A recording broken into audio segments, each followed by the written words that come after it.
Welcome to the Stock Market Palantir channel. Don't miss any new stock insights from us by subscribing to our channel and drop any comments below. Okay, let's get started. Seagate Technology, ticker STX. As of the close yesterday, February 9th, 2026, we are looking at a trading price of approximately $425 per share.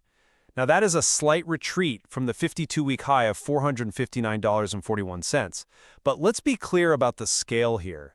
The company currently commands a market capitalization of $93.63 billion US. And honestly, the price action is the least interesting part of the chart right now. You have to look at the volume. Go back just 2 weeks to January 28th. The stock surged, 19.14% in a single session to close at $442.93. But look at the flow. 14.69 million shares traded hands that day. I mean, that is nearly 4 times the average daily volume. You don't get that kind of movement from retail traders on Robinhood. That is a massive structural shift in institutional sentiment. The big money moved in. It absolutely did, and that volume confirms the thesis we've been tracking for years. If you held Seagate stock back in 2021, you have seen a 558% return. The company has effectively 5x'd in value over the last 5 years.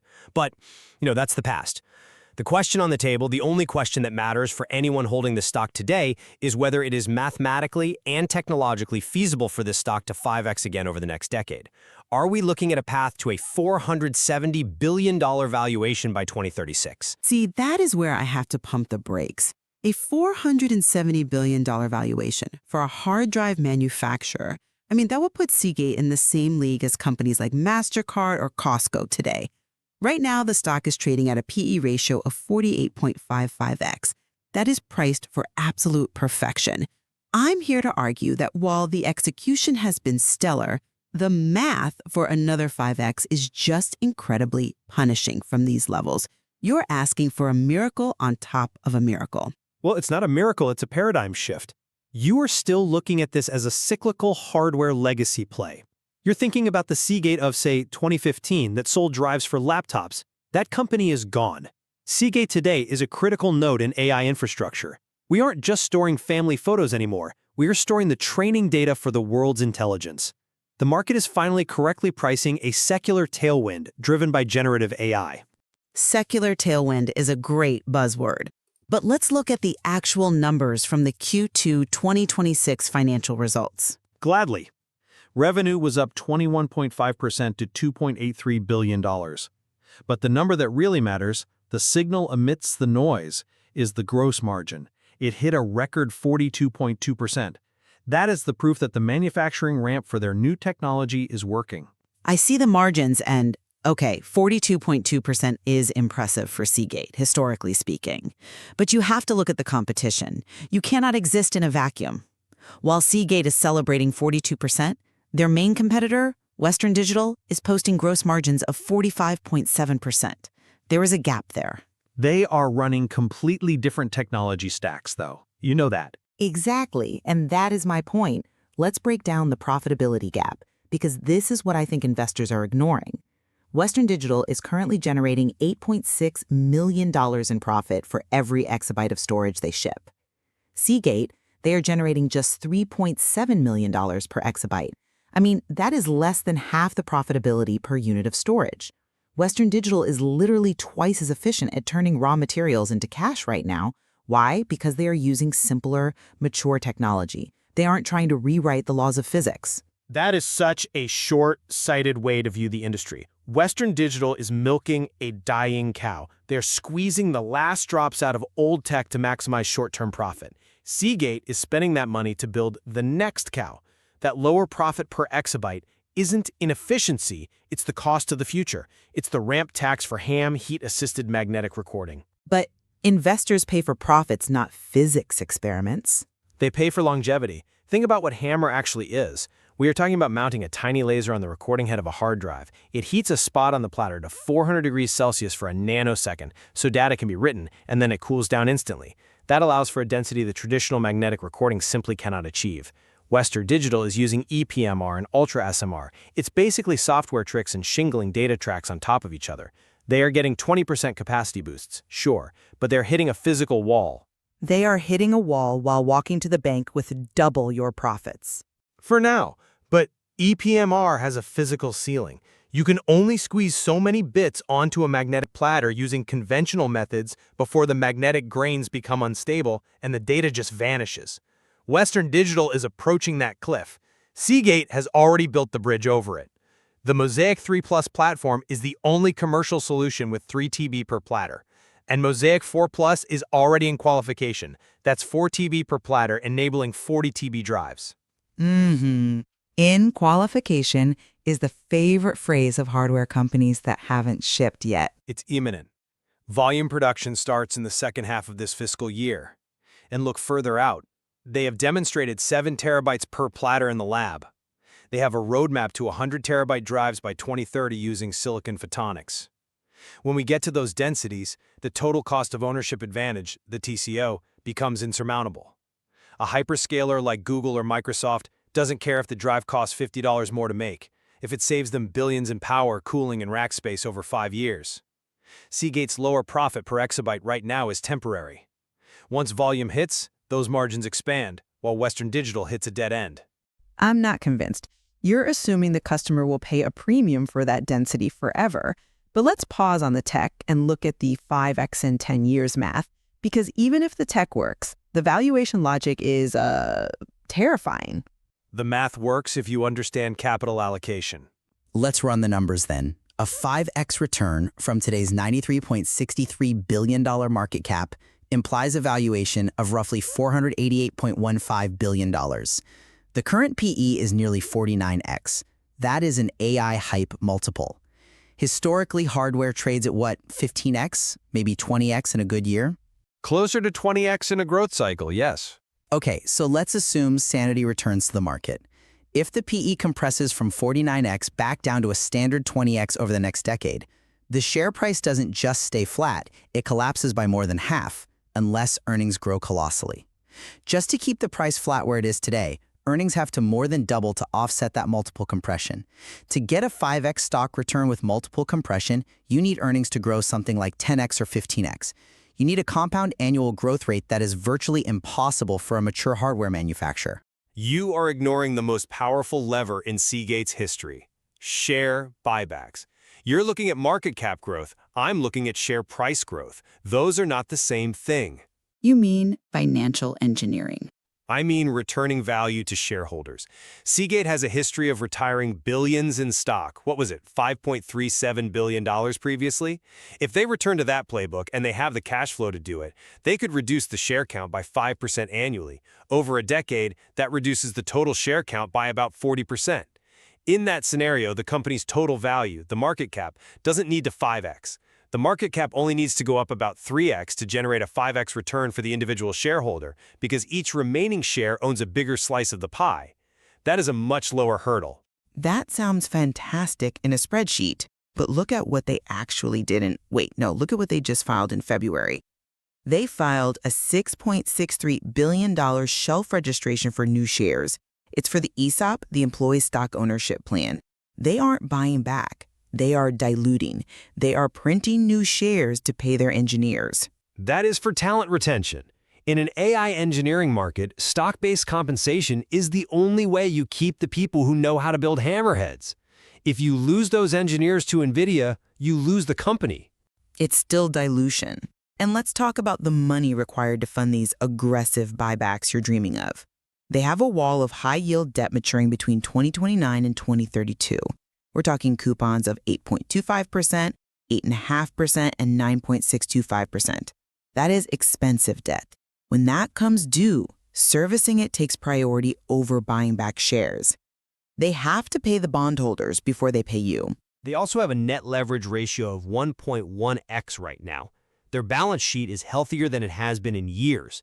They retired $500 million of notes in Q2 alone. They can refinance that high-yield debt as rates stabilize. The debt is manageable, especially with free cash flow hitting $607 million in a single quarter. They are generating enough cash to handle the debt and buy back stock. Maybe.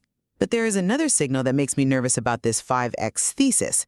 If the future is so bright, why did CEO William Mosley sell 20,000 shares in early February? Executives sell stock. It's diversification. It happens. But there have been 0 open market purchases by insiders recently. Not one board member, not the CFO, not the CEO is digging into their own pocket to buy shares at $425. When the people running the kitchen are selling the food, I get very nervous about eating it. If they believed a 5X was coming, they would be hoarding shares, not dumping them. I think you're over-indexing on standard executive comp sales. Let's look at the actual business risk. You mentioned the future. We are talking about 10 years. In technology, 10 years is an eternity. It is. And you are betting on hard disk drives remaining the king of storage for that entire decade. Because the data density requires it.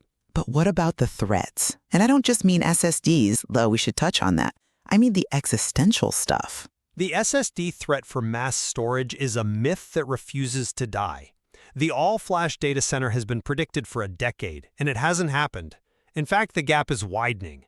Because of AI demand, NAND prices have spiked. A 30-terabyte enterprise SSD went from about $3,000 to nearly $11,000 in early 2026. That is a 257% price increase. Sure, but that's a short-term supply shock. Silicon cycles are notoriously volatile. It's a structural reality of silicon production. It takes massive CapEx to build a fab. HDDs maintain a 6 by price per terabyte advantage. When you are looking at a data explosion, IDC says 527 zettabytes by 2029. You cannot afford to store that on $11,000 SSDs. You need cost-effective deep storage. That is the HDD. The economics of flash simply do not work for exabyte-scale archiving. I agree that SSDs aren't killing HDDs tomorrow. But I'm looking at the black swan. Have you looked at what Microsoft is doing in the basement? Project Silica. Glass storage. Glass platters. They're using femtosecond lasers to write data into quartz glass, a piece of glass the size of a drink coaster holding 7 terabytes of data. And here's the kicker. It lasts for thousands of years. It doesn't degrade. It doesn't oxidize. You don't have to spin it. You don't have to cool it. It just sits there consuming 0 electricity. It's a science project. It's proprietary to Azure. It's not a commercial product. For now. But we are talking about a 10-year horizon. Microsoft is estimating product availability in, 5 years. If glass storage or DNA storage becomes commercially viable by 2030 or 2035, it decimates the cold storage market. And let's be honest, Seagate's long-term play is cold storage. It's archival data. If Amazon and Microsoft can switch to glass, which saves them millions in electricity bills, why would they buy millions of spinning mechanical drives that fail every 5 years? Because the read-write speeds on glass are incredibly slow. It's write once, read never. That's exactly what archival data is. You write it, and you hope you never need it. But the AI models need to access this data for retraining. That's the difference. The data isn't just sitting in a vault anymore. It's being cycled back into the training loops. That requires the performance and random access of a spinning disk. And frankly, Seagate is 100% focused on mass production today. Project Silica is years away from the kind of scale Seagate handles. We're talking exabytes shipped per quarter. By the time glass is viable, Seagate will be at 100 TB per drive with HAMR. The incumbent technology has a massive advantage in supply chain and reliability. You don't bet the farm on unproven glass tech when you have a proven roadmap. Fair enough, but it's a non-zero risk. And speaking of supply chains, we have to touch on the geopolitical elephant in the room. Tariffs. Tariffs. We are looking at estimated duties on China-origin hardware of around 124%. Seagate manufactures in China, Thailand, and Malaysia. This is a fragile web. And they have guided for minimal impact. They are smart. They use a China plus one strategy. They have diversified final assembly. They aren't putting all their eggs in one basket. You can't just move a factory overnight. Thailand is 36% of their production. Malaysia is 24%. Even if they dodge the direct China bullet, the cost of doing business is going up. They are increasing American content to 20% to mitigate duties. They are navigating this better than anyone else in the sector. But a prolonged trade war increases logistics costs by 10 to 15%. We talked about those record 42% margins earlier. If logistics costs jump 15% because you have to reroute components through Vietnam or Mexico to avoid tariffs, that eats directly into that margin story. The bulls are pricing in perfect execution and perfect margins. Any geopolitical friction, a blockade, a new tariff, a shipping lane closure, and that priced for perfection multiple of 48x collapses. And yet, despite the tariffs, despite the SSD prices, despite the complexity, they just beat revenue guidance and raised margins. The execution tells me they can handle the logistics. They've proven it. They've handled it so far, but trees don't grow to the sky. Let's step back and look at the big picture here. You mentioned the PE ratio on the risks. I see why you worry about the valuation, but let me give you a different perspective. Seagate is no longer a cyclical commodity play. It is graduated. It is now an AI infrastructure essential, just like NVIDIA or Arista Networks. The valuation is high because the earnings growth projected at 23.4% CAGR is real. The technological lead in HAMR provides a robust floor. This isn't vaporware, it's shipping. And the build-to-order model ensures visibility through 2027. They have the orders in hand. They aren't guessing demand anymore, they are filling it. I'm sorry, but I just don't buy that the cyclicality is dead. History is littered with hardware companies that thought they had escaped the cycle. Cisco in 2000, Micron in 2018. It always turns. While the company is operationally strong, the stock is overextended. The insider selling from CEO Mosley is a signal we cannot ignore. The reliance on perfect execution of HAM, combined with that high-interest debt maturing right when they should be buying back stock, creates a fragile scenario. And that looming threat of optical or glass storage makes a further 5x return statistically improbable from these price levels. A 5x return requires everything to go right for 10 straight years. It requires execution, which they are delivering quarter after quarter. It requires perfection. Well, the market clearly likes what it sees, but we can agree on this. The 5x goal is mathematically possible, but it requires a perfect storm. It requires aggressive buybacks, continued margin expansion, and absolutely no technological disruption from massive players like Microsoft. That is a tightrope walk. And for those listening, the next key indicator isn't just the stock price. It's the execution of the Mosaic 4 Plus ramp in late 2026. That is the moment we'll know if the roadmap is truly bulletproof. Exactly. Watch the margins on the 40 TB drives. That's the tell. If those margins dip, the thesis breaks. Until then, the data keeps spinning. And the debate continues. If you like this video and want to watch more content like this, then hit the subscribe button. It's totally free. Thanks for watching and see you in the next video.